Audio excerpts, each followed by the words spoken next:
Yesus memberikan Petrus sebagai peletak dasar supaya gereja itu bertumbuh dan berkembang, dan pertumbuhan perkembangan gereja itu jelas tujuannya ke surga. Makanya hal kedua yang dipercayakan Yesus kepada Petrus adalah memegang kunci kerajaan surga. Itulah yang telah kita temukan dalam Injil. Tuhan bersamamu dan bersama rohmu. Inilah Injil Tuhan kita Yesus Kristus menurut Matius. Dimuliakanlah Tuhan. Sekali peristiwa Yesus tiba di daerah Kaisarea Filipi. Ia bertanya kepada murid-muridnya, kata orang, siapakah anak manusia itu? Jawab mereka, ada yang mengatakan Yohanes Pembaptis, ada juga yang mengatakan Elia, dan ada pula yang mengatakan Yeremia atau salah seorang nabi. Lalu Yesus bertanya kepada mereka, tetapi apa katamu, siapakah aku ini? Maka jawab Simon Petrus, engkau adalah Mesias, anak Allah yang hidup.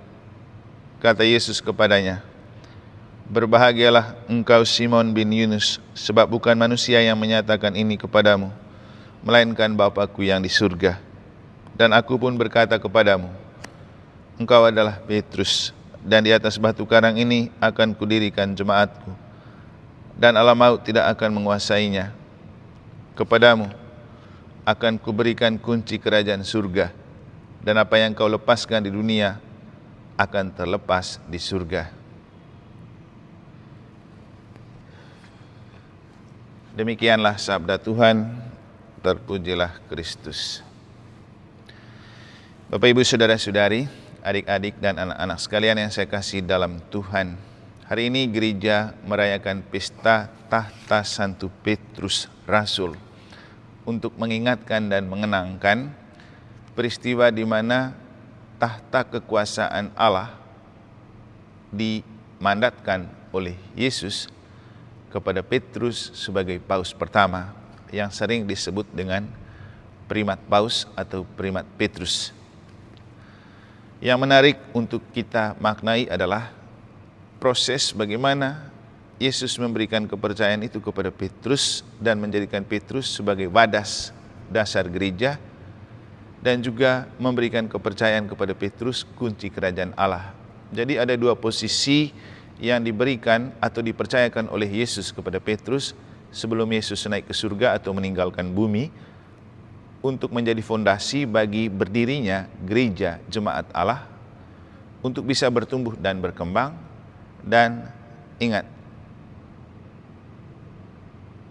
Yesus memberikan Petrus sebagai peletak dasar supaya gereja itu bertumbuh dan berkembang, dan pertumbuhan perkembangan gereja itu jelas tujuannya ke surga. Makanya hal kedua yang dipercayakan Yesus kepada Petrus adalah memegang kunci kerajaan surga.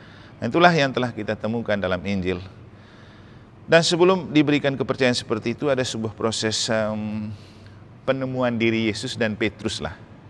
Pertama-tama, Yesus mau memastikan bagaimana Yesus berada di hati Petrus.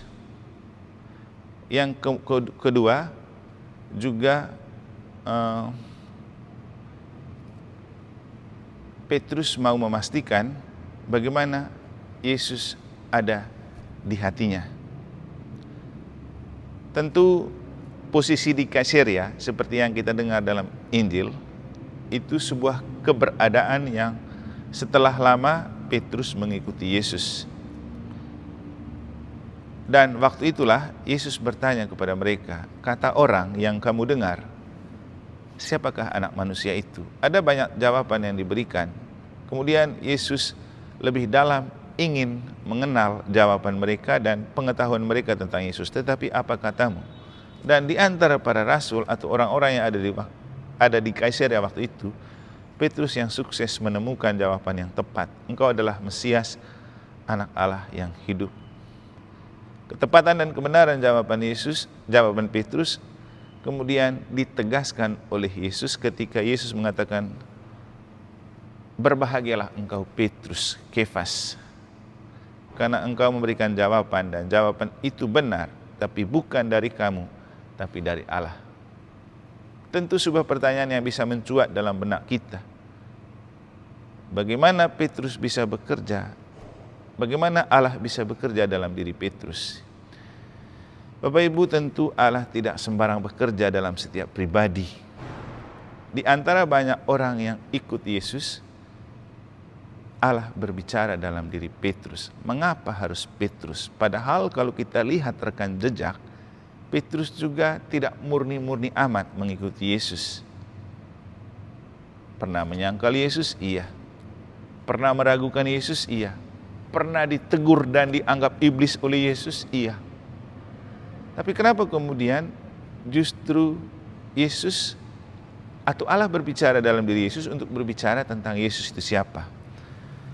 Tentu di balik kontroversi, di balik kelemahan, kerapuhan, ketakberdayaan dan keberdosaan manusiawinya, Tuhan tahu ada emas di hati Petrus. Emas itu apa? Ketulusan dan keterbukaan hati Petrus untuk mengikuti Yesus. Dan terutama kalau kita ingat waktu Yesus memanggil pertama kali Petrus di Kapernaum, waktu mereka sedang melemparkan jala. Ketika Yesus menyuruh melemparkan jala ke tempat yang lebih dalam, mereka menangkap banyak ikan. Dan waktu itu Petrus bilang apa? Tuhan, pergilah dari kami, karena saya orang berdosa. Jadi menemukan diri sebagai orang berdosa adalah emas yang berharga di hati Petrus, karena memang Yesus cinta orang berdosa walaupun membenci dosa. Rasa berdosa itulah dan rasa tak berdaya itulah yang sangat diidamkan oleh Yesus untuk menjadi tempat di mana kerajaan Allah itu bertumbuh dan berkembang. Karena kemudian kerajaan Allah di dunia itu adalah kerajaan para pendosa, kerajaan untuk memanggil dan menebus orang berdosa. Jadi ketika Yesus menemukan mutiara berharga itu di hati Petrus, yaitu merasa diri orang tak mampu, orang tak layak, dan orang berdosa, itulah yang membuat dia merasa membutuhkan Tuhan. Dan itulah ruang yang kemudian dipakai oleh Tuhan untuk berbicara dari dalam dirinya. Engkau adalah Mesias, anak Allah yang hidup. Bapak Ibu saudara-saudari, kalau mau Tuhan memberikan kepercayaan kepada kita, dan kalau mau juga Tuhan berbicara dari hati kita, hanya satu yang perlu, buka hati kepada Tuhan. Dalam khotbah semalam saya katakan, Tuhan tidak butuh pendapatan kita, Tuhan tidak butuh kekayaan kita, Tuhan tidak butuh apapun yang menjadi prestasi dan popularitas kita. Tuhan cuma butuh satu, hati yang terbuka dan terarah kepada Allah. Itulah yang dimiliki oleh Petrus, hati yang terbuka dan terarah kepada Allah. Dan keterbukaan hati serta keterarahan hati kepada Allah itulah yang membuat dia diberikan mandat oleh Yesus. Engkau adalah Kefas, di atas batu karang ini kudirikan jemaatku, Allah maut tidak dapat menghancurkannya. Apa yang kau ikat di dunia akan terikat di surga, dan kepadamu kuberikan kunci kerajaan Allah. Dan keterbukaan serta keterarahan hati Yesus itulah yang menjadi fondasi dasar gereja. Kemudian Petrus diangkat menjadi paus pertama dalam gereja Katolik untuk mewakili Yesus. Untuk kita maknanya, kita bersyukur menjadi orang Katolik yang mendirikan iman dan hidup menggereja kita di atas wadah Santo Petrus.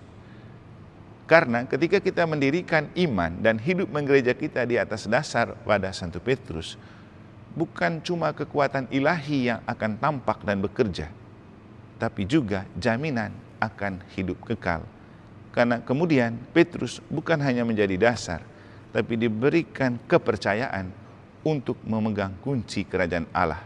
Gereja bukanlah sebuah lembaga yang berakhir di dunia. Gereja adalah lembaga yang disiapkan oleh Allah di dunia untuk mempersiapkan jemaatnya menuju ke surga. Maka gereja adalah jalan menuju surga. Dan kita mendasari perjalanan itu pada iman yang dimiliki oleh Petrus. Dan ketika kita berjalan bersama Petrus, maka Petrus yang mengenal dan berjalan bersama kita, Dia jugalah yang membukakan pintu surga ketika kita beralih dari dunia ini. Makanya selalu saya bilang, Bapak Ibu selagi Katolik, tetaplah Katolik dan banggalah menjadi orang Katolik. Kenapa? Ya tentu masuk surga itu hak dan wewenang Allah. Tapi jaminan untuk kita, pintu itu dibuka ada di Santo Petrus. Jadi gereja Katolik, gereja yang didirikan di atas dasar Santo Petrus sebagai wadas yang kokoh dan yang juga membuka pintu surga ketika kita beralih dari dunia ini. Tentu kita hidup menggereja supaya kita masuk surga. Dan orang yang memegang pintu untuk masuk surga itu adalah Petrus. Dan itulah ajaran utama gereja Katolik. Petrus adalah paus pertama. Bapak Ibu saudara-saudari, marilah kita bersyukur karena Tuhan telah menunjukkan kepada kita keberadaan dan kebenaran gereja kita yang didirikan di atas dasar Santo Petrus. Kita juga bersyukur karena di atas dan dalam genggaman Santo Petrus, Tuhan menjanjikan dan menjamin surga untuk kita ketika melalui Petrus kita dibukakan pintu menuju surga. Kita berterima kasih kepada Santo Petrus.